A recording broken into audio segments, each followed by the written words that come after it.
Alright, we are getting ready to receive my turbo next week. I got a tracking number finally. Basically, just put this on and heat wrapped the wiring harness here. Heat wrapped the connectors, all the connectors, including the ones down here, that one there. Transmission wiring harness, and of course the main wiring harness that goes across the back of the motor there. This is kind of hard to do. Let's see. Let me hook that up there. Maybe that'll work. Give you an idea what that's going to do. It's going to go across the back of the motor. And I got my oil return coming off the oil pan up here, where it's going to be draining from the turbo, and then the oil supply right there next to the oil pressure switch. Oil pressure supply.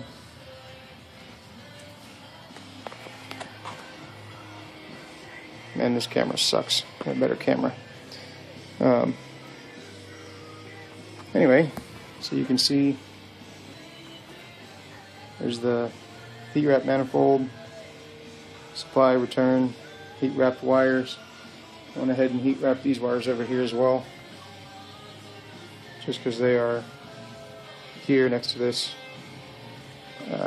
Hopefully I've done overkill. I'd rather do overkill on the heat protection than not enough. And anyway, to figure out what to do with this is, I believe, an old vacuum line. I'm gonna have to run that to something. I got a T-splitter, but that's for the boost controller, I think. And I got already one split for my fuel pressure regulator. So I'm thinking I'm gonna use this outlet to feed the turbo's cooling, and this return, this and this, for the turbo. They'll come over here and water cool the turbo. I also took a minute to heat wrap a couple things in here, the heater hoses, where they come out. You can see that. Next up is going to be this power steering. You can see it comes off the power steering pump and basically goes behind the motor. It's going to lay across that corner, you know, like right there. That's where it's going to go. So we'll need to heat wrap probably from here down, something like that, because that'll be on top of the motor here. This will probably be okay. Just heat wrap all that stuff right there. I have some vacuum lines and things that are going to be replaced. These are vacuum lines here. If you trace that, so this vacuum line here goes over to the brake booster, right over here.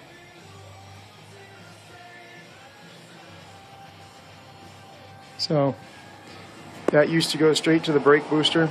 This is not a good place for this. It's going to have to move. This is the old evap can connector. I'm not really sure where the evap can in this car is. Probably in a wheel well somewhere. This is going to kind of come off because I'm not using it. I'll probably just plug it, cap it right back there. There's a junction. You can see this hose just kind of goes right there. I'm probably going to cap that and take that hose out. This will be rerouted. It'll probably come out here and around, you know, and then over to the intake somewhere, and I'll have to run another one over to my fuel pressure regulator, which is over there. It's this. So this line will come around here, and I'll have kind of my vacuum stuff, you know, right in this corner of the engine bay here. You can see I've still got a bunch of extra fuel hose kind of bundled up here. That's going to have to come off. I'm going to run much shorter fuel line right there, and I'm gonna have to do something about heat for that. So I have my supply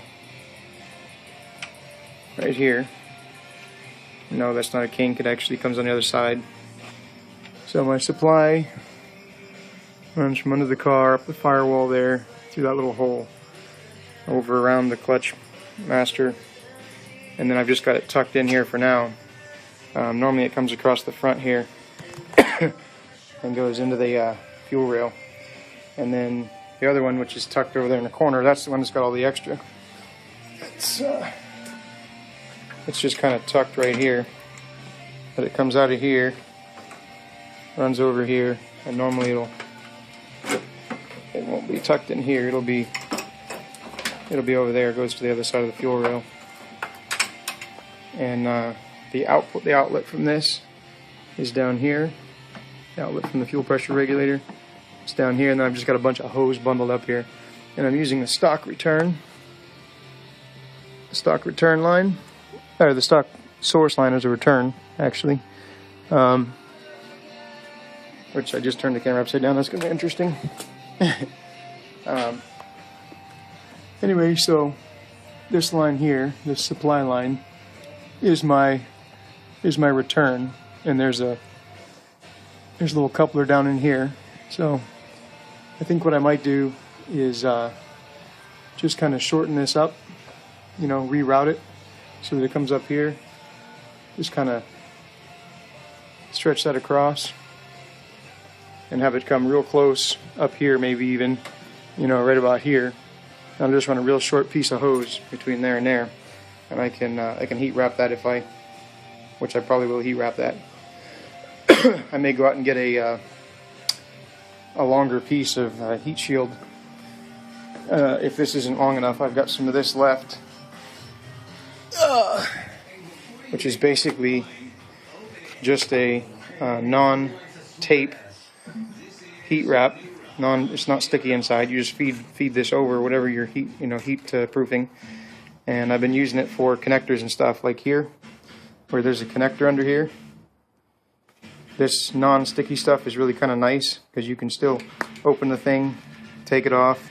It's heat protected, and it won't get all gummed up in the connector there. So I've been using tape for all the wire, sticky stuff, and just to tape and stick all this crap. But anywhere there's a connector, like here, you can actually take that off. So I've just been cutting small pieces of this, slipping over the connectors. It's kind of small gauge. It worked for one of the transmission plugs here, but it was too small for the other one. I can't actually fit this in there. So I'm gonna have to figure out what to do on this one. I don't want to gum up my connectors with tape and glue.